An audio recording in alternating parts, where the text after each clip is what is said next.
बच्चों, पिछले वीडियो में आपने खिलाफत आंदोलन के बारे में जाना, भारत में राष्ट्रवाद की शुरुआत कैसे हुई ये जाना। आइए जानते हैं खिलाफत आंदोलन या असहयोग आंदोलन के भीतर अलग अलग धाराएं कौन सी थीं।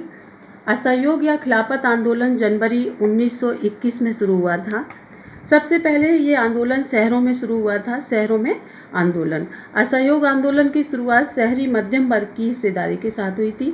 सबसे पहले मध्यम वर्ग के लोग इसमें भाग लेने के लिए शामिल हुए थे। विद्यार्थियों ने, स्कूल कॉलेज के शिक्षकों ने अपनी नौकरी तथा वकीलों ने मुकदमे लड़ना छोड़ दिया था या मुकदमे का बहिष्कार कर दिया था। लोग जो है स्कूल जाना छोड़ दिए थे, इस्तीफ़ा दे दिए थे और आंदोलन में सम्मिलित हो गए थे। प्रांतों में परिषद चुनावों का बहिष्कार किया गया था। जो परिषदीय चुनाव होते हैं उनका बहिष्कार कर दिया गया था। इसके साथ साथ विदेशी सामानों का बहिष्कार किया गया था। जो भी विदेशी सामान थे लोग बाहर फेंकने लगे थे, उन्हें तोड़ने लगे थे और उसको जो है उपयोग नहीं करना है ऐसी हिदायत देने लगे थे। सारे लोग विदेशी सामानों का बहिष्कार करने लगे थे। शराब की दुकानों के सामने प्रदर्शन किया जाने लगा था। ये था जो है शहरों में जो आंदोलन हो रहा था उसमें लोग क्या क्या कर रहे थे। अब जानते हैं ग्रामीण इलाकों में ये विद्रोह किस तरह से फैला।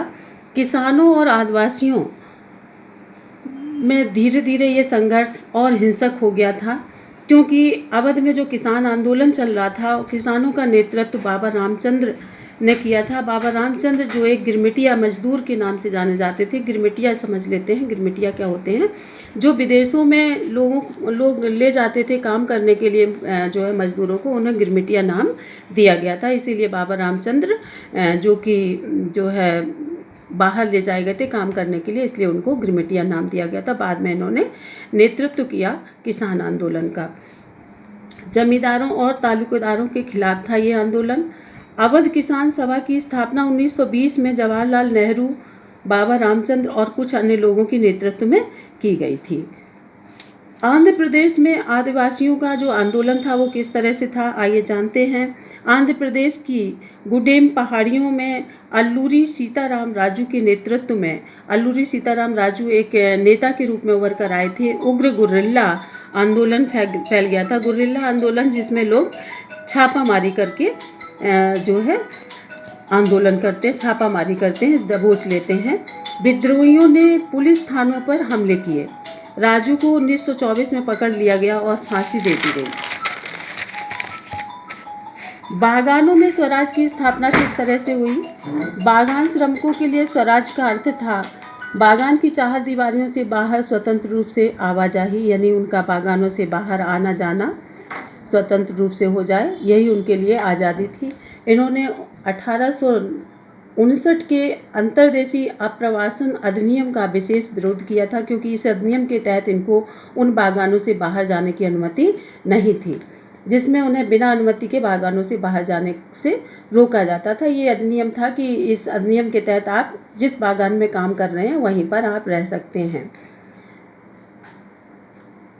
प्रत्येक समूह ने स्वराज शब्द की व्याख्या अपने अपने तरीके से की थी। हर एक के लिए स्वराज शब्द अलग अलग था। किसी के लिए स्वराज का मतलब कुछ था, किसी के लिए कुछ था। जैसे बागानों के मजदूरों के लिए स्वराज का शब्द था कि बागानों की चार दीवारी से उनको बाहर ले जाया जाए, उनको आने जाने की सुविधा दी जाए, स्वतंत्रता दी जाए। और अब जानते हैं सविनय अवज्ञा आंदोलन। सविनय अवज्ञा आंदोलन, जैसा कि आंदोलन के नाम से ही पता चलता है, सविनय अवज्ञा आंदोलन, यानी कि सविनय किसी बात की अवज्ञा कर देना ही सविनय अवज्ञा आंदोलन कहलाता है। महात्मा गांधी जी ने फरवरी 1922 में असहयोग आंदोलन वापस लेने का फैसला किया। क्यों वापस लेने का फैसला किया था? क्योंकि मजदूरों और जनता को बहुत बुरी तरह से प्रताड़ित किया जा रहा था और लोग परेशान हो गए थे, दुखी हो गए थे। सरकार प्रताड़ना दे रही थी, जिसकी वजह से गांधी जी ने इस आंदोलन को वापस ले लिया था। CR दास और मोतीलाल नेहरू ने परिषद राजनीति में वापस लौटने के लिए कांग्रेस के भीतर ही स्वराज पार्टी का गठन कर डाला था। जवाहरलाल नेहरू और सुभाष चंद्र बोस जैसे युवा नेताओं ने ज्यादा उम्र जन आंदोलन और पूर्व स्वतंत्रता के लिए दबाव डाला था। 1920 के बाद भारतीय राजनीति को दिशा निर्देश कैसे निर्धारित किए गए थे, वो कौन से कारण थे, वो कौन से निर्धारित कारण थे जिससे 1920 के बाद भारतीय राजनीति की दिशा बदल गई। वो थी विश्वव्यापी आर्थिक मंदी। 1930 के बाद कृषि उत्पादों की मांग गिरी और निर्यात कम हो गया, यानी भारत से जो निर्यात किया जाता था कृषि संसाधनों का, उसमें कमी आ गई और वो निर्यात कम हो गया, जिससे कृषि उत्पादों की कीमतों में भारी गिरावट आई, किसान परेशान होने लगे। और उसके बाद ही आया साइमन कमीशन।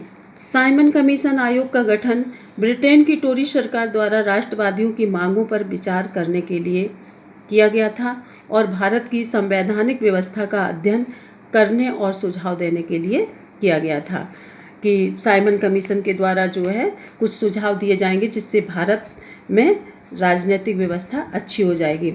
साइमन कमीशन 1928 में भारत पहुंचा और कांग्रेस ने इस आयोग का, कौन से आयोग का, साइमन कमीशन का बहुत विरोध किया। जवाहरलाल नेहरू की अध्यक्षता में दिसंबर 1929 में कांग्रेस के लाहौर अधिवेशन में पूर्ण स्वराज की मांग को औपचारिक रूप दे दिया गया था, यानी औपचारिक रूप से ये मान लिया गया था कि हम पूर्ण स्वराज की मांग कर चुके हैं और अब हमें स्वराज लेना ही है। इसके बाद शुरू हुई नमक यात्रा और सविनय अवज्ञा आंदोलन। नमक यात्रा यानी दांडी यात्रा के नाम से भी हम इसको जानते हैं। गांधी जी ने नमक को ऐसे माध्यम के रूप में चुना जो राष्ट्र को एकजुट कर सके, क्योंकि नमक एक ऐसी चीज़ थी जो समाज के सभी वर्गों के द्वारा प्रयोग में लाया जाता है। नमक या दांडी यात्रा भी के नाम से भी इसको जाना जाता है। 12 मार्च 1930 को ये यात्रा शुरू हुई थी। गांधी जी ने 6 अप्रैल 1930 को गुजरात के गांव दांडी पहुंचने पर इस यात्रा की शुरुआत की थी और वहाँ जो है 6 अप्रैल 1930 को गुजरात के गांव दांडी में पहुंचे थे गांधी जी यात्रा करते करते, और वहाँ पर इन्होंने समुद्र का पानी उबालकर नमक बनाना शुरू किया था, यानी नमक कानून को इन्होंने तोड़ा था। इस तरह उन्होंने नमक कानून तोड़ा और सविनय अवज्ञा आंदोलन की शुरुआत हुई, यानी कि विनय पूर्वक आंदोलन किया।